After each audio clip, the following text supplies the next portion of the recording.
catatan seorang suami yang bersedih, ya, bersedih. Jadi suami ada sedih sebenarnya. Ini bahasa seorang wanita.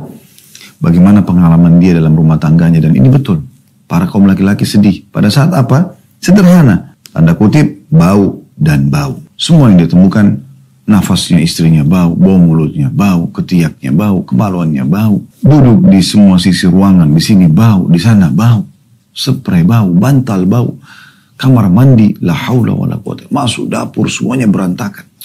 Tonton, edukasi bisa Anda pelajari sekarang di YouTube banyak. Penataan dapur yang bersih, penataan dapur yang rapi. Sebenarnya kata kuncinya begini, setiap kali habis satu aktivitas, clear, selesai clearkan, rapikan. Apapun itu, Anda mulai dari situ saja dulu. Maka insya Allah akan habis. Kita coba baca, kata beliau, aku memasuki lift.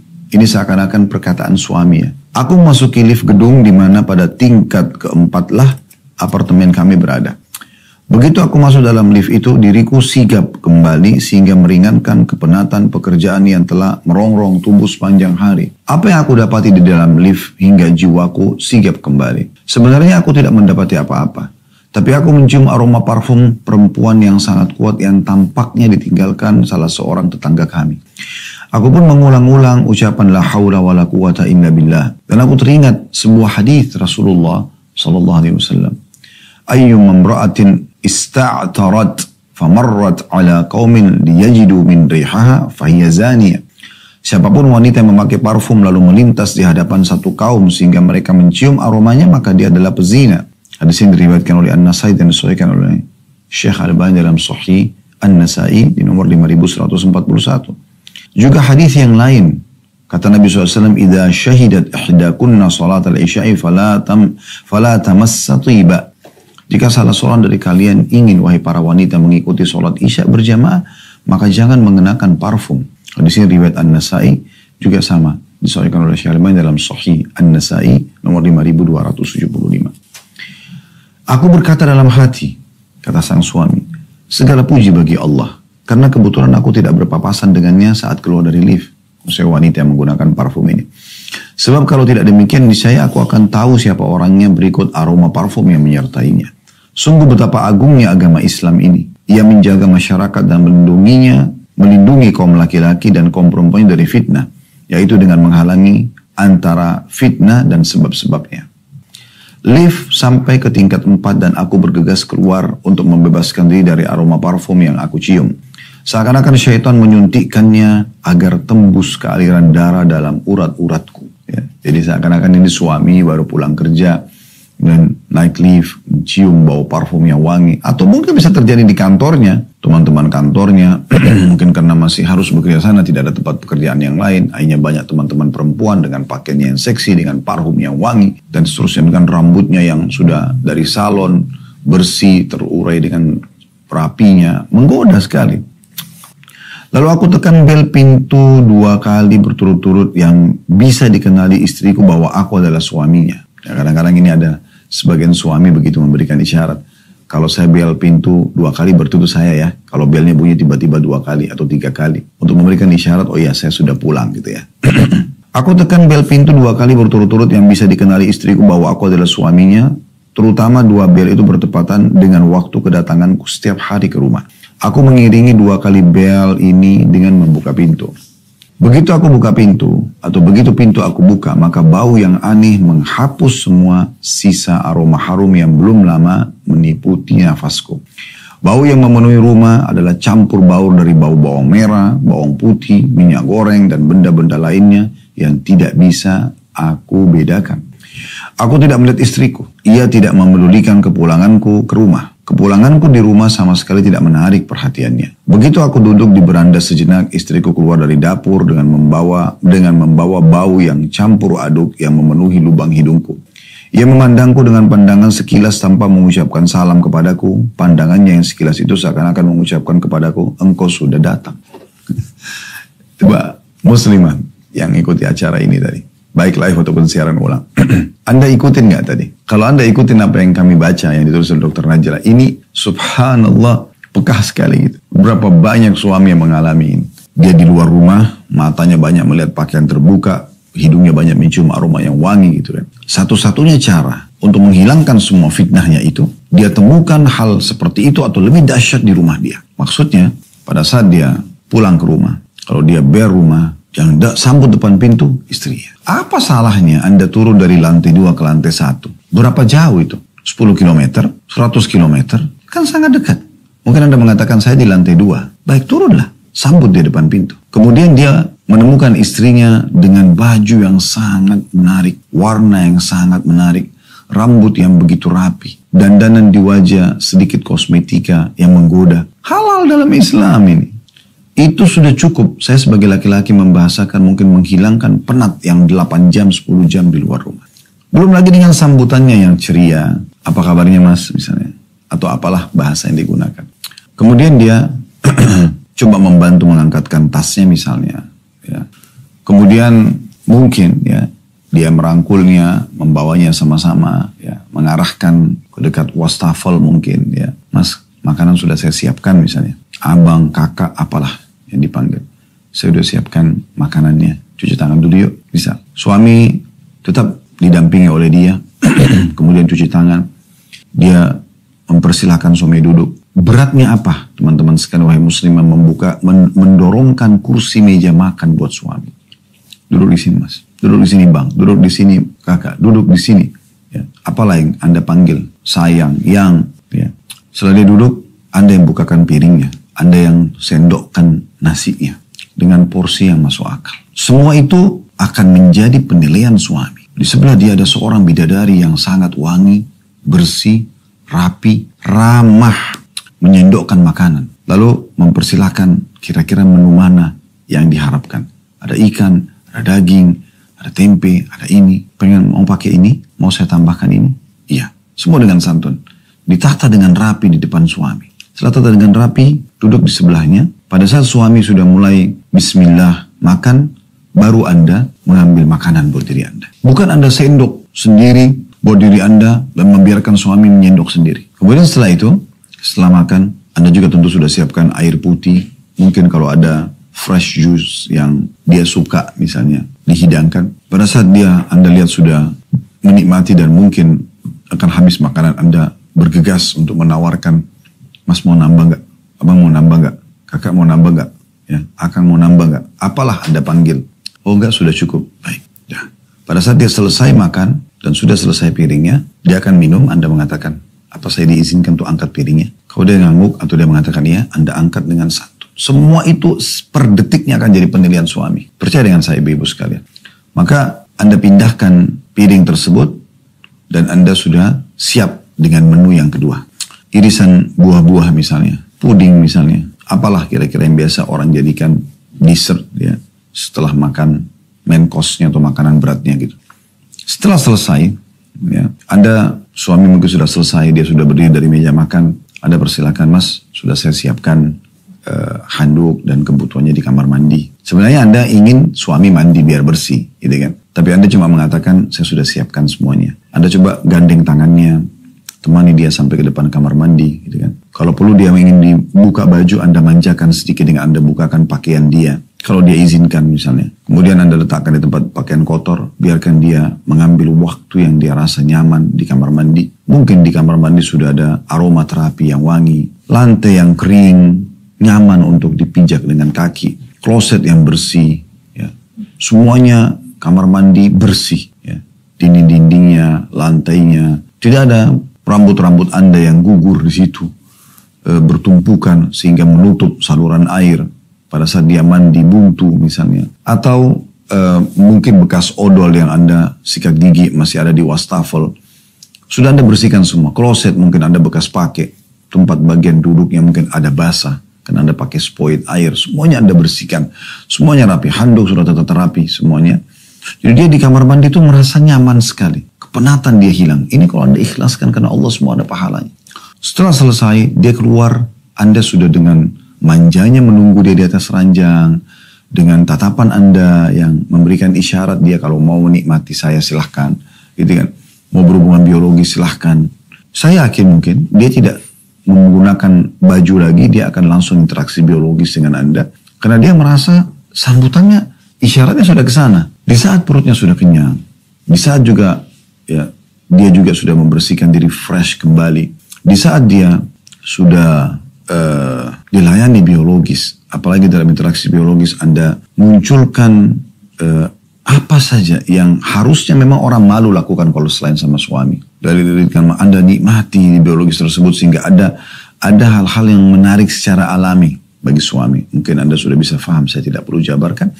Sehingga akhirnya selesai biologis itu semua terpuaskan. Dan memang dahulukan suami dalam masalah itu. Dia ingin gerakan seperti apa. Selama bukan meletakkan kemaluan di kemaluan lagi haid ataupun nifas, atau meletakkan kemaluan laki-laki di dalam dubur wanita, maka selain daripada dua ini dibolehkan. Ya. Maka boleh orang saling menikmati di situ. Setelah puas, Anda masih bersandar di dekat dia, Anda coba masih, atau Anda berdiri dulu, Anda bersihkan kemaluan Anda yang sudah retet-retetan sperma, Anda bercebok yang bersih, Anda bersihkan semua. Setelah selesai, Anda tampil lagi fresh kembali dari kamar mandi, rambut sudah dirapikan kembali yang acak-acakan, sudah kumur-kumur kembali dengan mouthwash atau sikat gigi. Anda tampil kembali fresh, seakan-akan siap kapan dibutuhkan suami ingin menggauli kembali. Karena Nabi SAW mengatakan siapa yang ingin mengulangi kembali biologisnya, maka hendaklah dia berwudu karena itu akan lebih memotivasi dia. Jadi ini bukan karang-karangan ya, ini memang bagian daripada anjuran syariat. Ajaran kiai dan guru kita semua Nabi besar Muhammad sallallahu alaihi wasallam. Kalau kenapa tidak dilakukan? Mungkin suami Anda akan bergaul lagi, tidak masalah, biarkan dia bergaul lagi. Biarkan dia puas. Setelah itu dia akan bercerita, karena dia nyaman, dia akan bercerita tentang masalah pengalaman di hari itu. Anda dengarkan, Anda simak. Jangan tanggapi apapun sampai dia minta tanggapan. Kalau ada sesuatu yang dia ceritakan, dia kesal, Anda tunjukkan juga Anda bersama dengan dia, selama dia benar. Tapi kalau dia salah, Anda mengatakan, kalau sudah selesai dia ungkapkan semua, Anda mengatakan maaf mas, maaf bang misalnya, maaf kak, maaf akang gitu, maaf yang. Nah, tapi kalau bisa izin saya menyampaikan, menurut saya sih tadi memang mungkin salah, mungkin keliru karena ini ada argumen yang Anda sampaikan. Tapi kalau dia benar, Anda bersama dengan dia di kekesalannya itu, bukan Anda untuk memerangi atau musuh orang lain, tidak, tapi Anda ingin sebenarnya memberikan solusi kepada dia, tapi dia rasa Anda sedang bersama dengan dia. Dia bercerita sementara Anda masih tidur di dadanya, atau Anda di sekitar dia mendengarkan. Atau misalnya dia mengatakan ada berita apa hari ini, Anda ungkapkan dan Anda ceritakan yang senang-senang aja dulu. Hari itu apa. Nanti pada saat dia sudah selesai mendengarkan Anda sesuatu yang Anda ingin sampaikan dari hajat, Anda boleh sampaikan hajat Anda. Pada saat dia akan tidur, berikan dia kenyamanan sepenuhnya. Tidur di bantal yang bersih, spray yang wangi, sarung bantal yang bersih yang wangi. Buat dia tidur di sebelah Anda, apapun yang dia inginkan, dia ingin memeluk Anda silakan, dia ingin dipijatin silakan, lakukan sampai dia istirahat. Anda kalau membangunkan dia sholat malam, sholat subuh, bangunkan dengan sangat santun, sentuh saja dengan kelembutan, dia akan bangun insya Allah. Nah ini dijamin dengan izin Allah Subhanahu Wa Taala, suami akan sangat jatuh hati dengan istrinya, suami akan sangat menyayangi istrinya, memperhatikan, memenuhi kebutuhannya, tanpa dia harus bicara sebenarnya. Tapi di saat seperti yang diungkapkan di sini, di lift dia temukan bau yang wangi, mungkin di luar dia temukan banyak pakaian yang seksi, senyuman-senyuman yang menggoda. Begitu masuk rumah, jawab salam saja tidak, sambut di pintu saja tidak. Pada saat pun duduk di rumah, waktu masuk suami menemukan berantakan, meja makanan belum tersedia, istri keluar dari dapur dengan bau bawang masih berantakan, rambutnya segala macam, gitu kan? Atau ditemukan sudah tidur, ya, tidak peduli dengan suaminya. Kira-kira kalau suami tidak beriman kepada Allah, dia mau betah di rumah? Kalau orang yang beriman sama Allah masih menganggap sebuah cobaan, ya. Itu manfaatnya kalau Anda menikah dengan orang-orang beriman. Tapi tetap aja tidak boleh tentu Anda lakukan. Yang suami tidak peduli, dia mandi, dia lihat istrinya tidur, dia keluar, dia pergi karaoke, dia pergi diskotik, dia pergi cari kepuasan sendiri karena sudah penat seharian.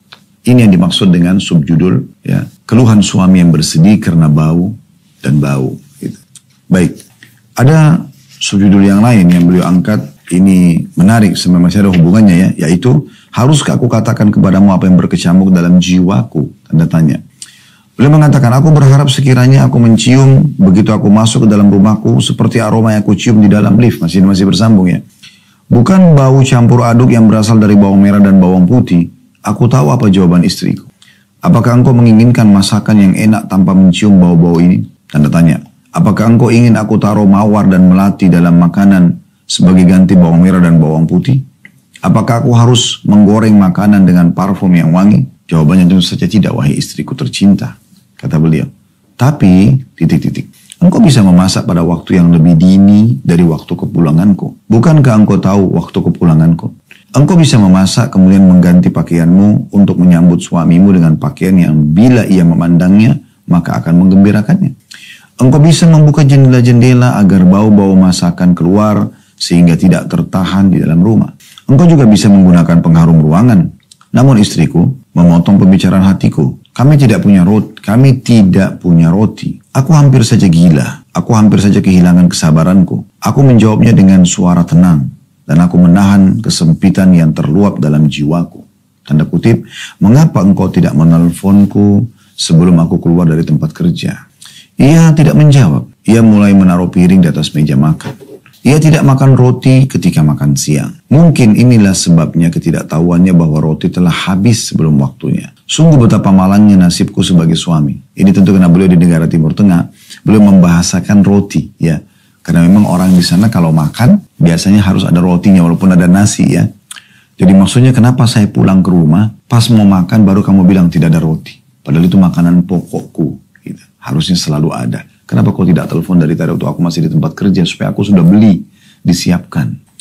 Dari catatan ini tampak jelas bahwa suami menjumpai di luar sana apa yang dapat membangkitkan syahwatnya.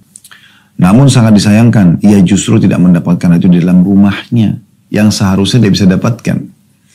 Karena itu wahai saudariku, kata beliau sebagai wanita bicara kepada wanita yang lain, berusahalah agar rumahmu menjadi tempat yang nyaman bagi suamimu. Jadikanlah kediamannya adalah tempat kesenangannya dengan cara membersihkannya dan menatanya sedini mungkin. Maksudnya, segala sesuatunya dilaksanakan dan disiapkan sebelum kepulangan suamimu. Sehingga ketika suami pulang, ia mendapati dirimu telah siap menyambut kedatangannya dalam keadaan bersih, lagi menyenangkan hatinya. Termasuk anak-anak. Mungkin ada di antara istri yang mengatakan ikuti acara kita. Tapi kan saya punya anak, Ustaz. Anak kan juga mesti dilayani. Kewajiban juga orang tua, haknya anak-anak. Benar. Tapi apakah Anda harus habiskan semua waktu dengan anak? Bukankah Anda sudah seharian dari suami tinggalkan rumah sampai suami pulang Anda bisa punya banyak waktu dengan anak-anak? Kenapa Anda tidak penuhi kebutuhan anak-anak Anda sebelum suami pulang? Sudah kenyang, sudah bersih, rapi, sudah pakai baju tidur anak-anak dan sudah siap untuk ditidurkan. Kenapa Anda tidak lakukan ini? Di saat anak-anak masih mau menyambut orang tuanya, tapi orang tuanya atau ayahnya datang melihat anak-anaknya bersih, rapi, dan sudah siap tidur. Karena anak-anak pasti akan minta dipeluk oleh ayahnya. Ini juga menambah kesedihan dari para suami kadang-kadang. Dia pulang, mungkin istrinya rapi, tapi anak-anak tidak. Atau bahkan dua-dua bergabung. Sudah istrinya berantakan, anak-anaknya berantakan. Sehingga tidak tahu istri seperti ini apa yang dia kerjakan sebenarnya di rumah. Berjam-jam waktunya. Hanya habis di Facebook, Instagram, YouTube, grup WA yang tidak pernah ada selesai-selesainya. Ya. Bahkan sampai pada saat suami datang pun masih sibuk pegang handphone. Handphone tinggalkan di saat ada suami. Fokus kepada dia. Supaya jangan sampai dia marah. Yang akhirnya Allah pun marah pada Anda. Stop semua aktivitas itu. Jadi pada saat anak-anak ditemukan dengan ayahnya dalam kondisi rapi, bersih, wangi. Ayahnya peluk. Oh iya wangi anak saya diurus. Beberapa saat setelah ketemu dengan ayah. Bercengkrama dengan ayahnya. Mungkin kalau mau makan sama ayah. Secara keluarga. Kemudian Anda menggiring anak-anak untuk istirahat. Jangan biarkan anak-anak begadang sampai jam 12 malam. Sampai jam 11 malam, 12 malam. Kadang-kadang sampai ada yang sampai jam 1 malam. Yang sebenarnya waktu suami pulang ke rumah jam 7, jam 8 malam. Anggaplah seperti itu standarnya. Mungkin karena sholat maghrib isya. Habis isya mulai lebih leluasa di rumah. Maka itu pun habis ya. Yang harusnya Anda berduaan dengan suami. Memenuhi kebutuhannya, mencari ridhonya. Justru habis juga dengan kesibukan rumah lagi. Anak-anak dan seterusnya. Walaupun ada waktu buat anak-anak tentunya. Tapi ada saatnya. Jam 9, jam 10 Anda sudah tidurkan anak-anak. Setelah itu waktu Anda bercengkrama dengan suami. Sampai dalam sebuah hadis dinyatakan bahwasanya tidak akan dianggap hal sia-sia bercengkramanya suami istri. Walaupun Anda penuhi kebutuhan suami Anda sampai pagi nantinya. Baik teman-teman sekalian, kita akan lanjutkan 2 subjudul lagi insya Allah. Kemudian kita akan buka pertanyaan yaitu tentang masalah pesan seorang ibu kepada putrinya. Ini diangkat oleh Dr. Najla sebagai subjudul juga. Masih dalam lanjutan tema-tema kita yang sudah kita bahas tadi. Jadi teman-teman sekalian beliau mengatakan inilah sebuah pesan yang berangkat dari fitrah dan pengalaman sebagai seorang wanita. Ia berkata, wahai putriku, janganlah engkau melupakan kebersihan tubuhmu. Sebab kebersihan tubuhmu memancarkan cahaya wajahmu, menjadikan suamimu mencintaimu, menjauhkan penyakit darimu, dan menguatkan tubuhmu untuk melakukan pekerjaan. Sementara wanita yang tidak bisa menjaga kebersihan dirinya akan dijauhi tabiat serta mata dan pendengaran. Jika engkau menyambut suamimu maka sambutlah dengan gembira dan bahagia sehingga atau sesungguhnya cinta kasih itu adalah tubuh sedang ruhnya adalah keceriaan wajah. Jadi ini kurang lebih isi paragraf yang diberikan subjudul pesan seorang ibu kepada putrinya. Coba kita bedah. Ya. Beliau mengatakan, ibunya mengatakan, wahai putriku, janganlah engkau melupakan kebersihan tubuhmu. Sebab kebersihan tubuh memancarkan cahaya wajahmu. Kebersihan nomor satu. Semua sisi tubuh yang disentuh oleh suami, yang dicium oleh suami, wangi. Dan ingat, wanginya tolok ukur yang suami suka. Ya. Jangan pernah suami memberikan parfum, Anda cuma simpan di lemari jadi koleksi saja. Biarkan dia menikmati baunya. Anda variasikan bau-bau wangi itu. Di saat Anda belanja bulanan, Anda beli berbagai macam jenis sabun dan sampo yang berbeda wanginya. Sehingga suami bisa menemukan berbagai macam aroma indah yang harum dari semua jenis-jenis yang Anda pakai ini. Beliau mengatakan sebab kebersihan tubuh memancarkan cahaya wajahmu. Orang kalau habis mandi, kan kelihatan itu kecerahan di wajahnya. Seger gitu. Ya. Atau dia memang niat ingin supaya dipuji oleh suaminya. Supaya suaminya menyentuhnya. Atau terjadi interaksi biologis. Kira-kira seperti apa? Dia pasti akan melakukan atau dandan atau terlihat orang itu memang berpenampilan yang ingin agar terjadi interaksi dengan suaminya. Ya. Dan akhirnya menjadikan suamimu mencintaimu. Dari situ muncul cintanya. Bukan justru kasar. Bukan justru suka membangkang.